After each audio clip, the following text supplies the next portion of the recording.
Welcome, ladies and gentlemen, boys and girls, back to That Park Place. My name is Vash Sky, back in the recording chair. Woohoo! That's good to know. And with me, my amazing Wookiee co-pilot, as always, Jonas J. Campbell. Jonas, hello there, sir. That's pretty good. That's not bad. I like that. I keep saying I need to get a sound effect for the Wookiee on my control panel right here. But here's the thing, Jonas. With you on board, no sound effect needed. You just come with the package. Just punch it, yeah. Yeah, exactly. Punch it. And speaking of punch it looks like Disney may have punched something to elicit this kind of reaction. I don't know what happened here, Jonas. This is completely crazy. This is an absolutely bizarre story, but we have to get into it. So let's go ahead and get into it right now. This post comes from Guy Selga, who's been doing social media posts from the parks for years now. But this right here, this is definitely one we're talking about here on our channel. Fire alarm and sprinklers going off inside Disneyland's Royal Theater. Yes, that's how it's spelled. There doesn't appear to be any fire. Not a fire that I could see, but let's go ahead and play the video in its entirety right here. Just give you an idea of what is actually going on. Now, hopefully I can actually play audio with this. Yes, I can. Let's go ahead and watch it right now.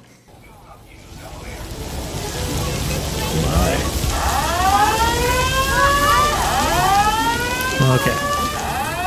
I'm not gonna lie, Jonas. That's pretty bad right there for a number of reasons. But your initial reactions to this story? Obviously, this is Journey of Water, inspired by Aurora.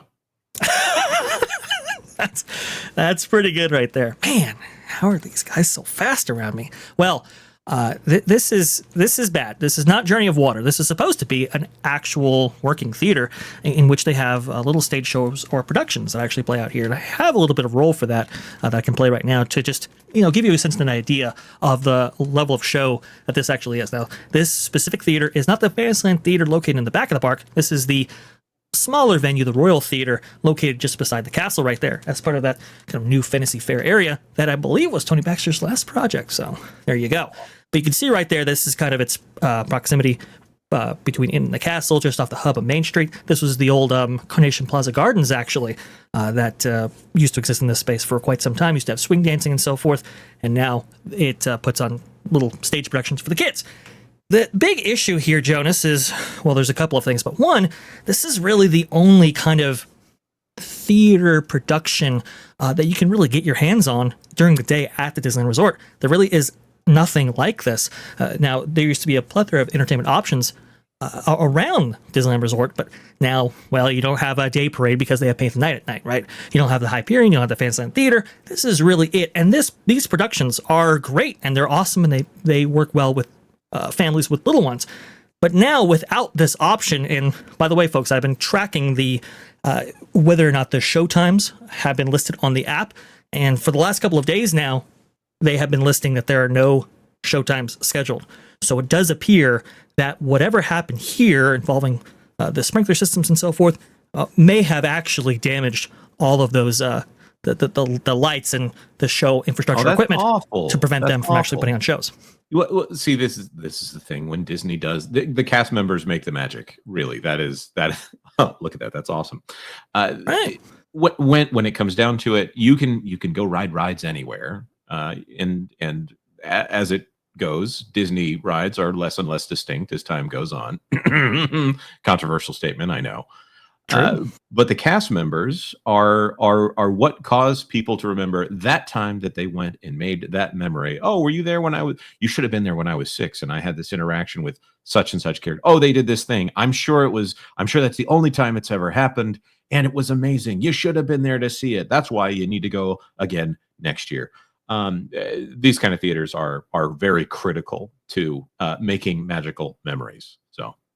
Absolutely. And this is one of the only ones, Jonas. This is what makes this story so kind of, well, for lack of a better term, tragic, because now you really don't have any entertainment venues for families with small children during the day. And that's such a critical part, because most families with small children, they're going out maybe even before the fireworks.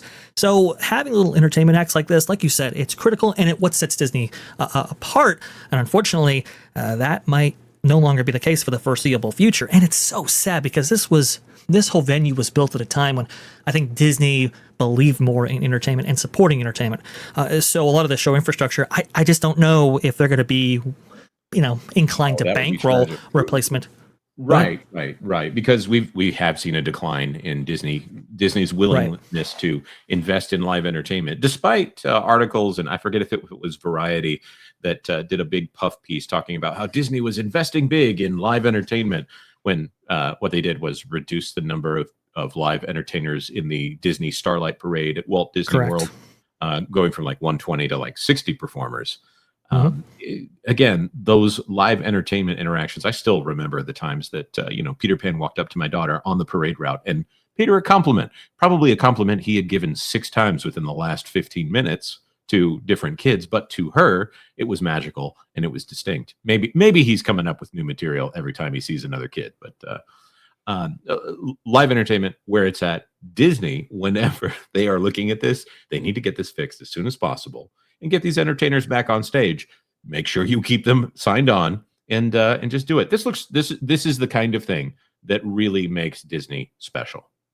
Yes, it absolutely is. And I know, I think the great guys over there at Broadway got involved in this specific production right here, and were able to imbue a bunch of jokes. It's very high energy, and these are great little shows. The first 3 performances of the day, I think, are revolving around the story of Rapunzel and Tangled, and the latter 3 are Beauty and the Beast. And so it offers a nice break from the rides. I understand that the company is putting a lot of emphasis on attractions because they want to sell more Lightning Lane. But for the people who maybe have done the rides in the early morning, have little ones, can't do all of those attractions, it really are these I would say lesser experiences or these kind of entertainment options that the whole family can enjoy that really set them apart. Like you said, Jonas, it's something that the little ones, I think, get a lot out of, and it becomes a memorable experience. And without this kind of stuff, it really is sad because we've already stripped so much of this away. Some of that being unions, some of that being other things, but regardless, the company's just not spending money on entertainment right now. Look at Fantasmic, the sorry state that it's in right now. I mean, it is absolutely atrocious, Jonas. They don't have pyro going on. Mickey's Lift isn't working.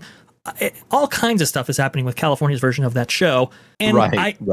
And also pointing out that that's currently part of a dining package. So they're actually making money off of the Fantasmic show. This one they don't make any money off of. So Right. So what's the, is the company going to be more willing or less willing, Jonas, to, replace some of the show infrastructure that I'm sure is thousands and thousands of dollars? Now it's a question of priorities. Okay. Fix the dragon, fix the theater.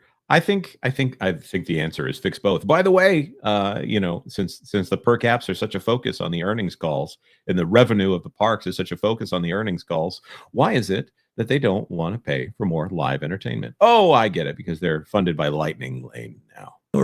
Right.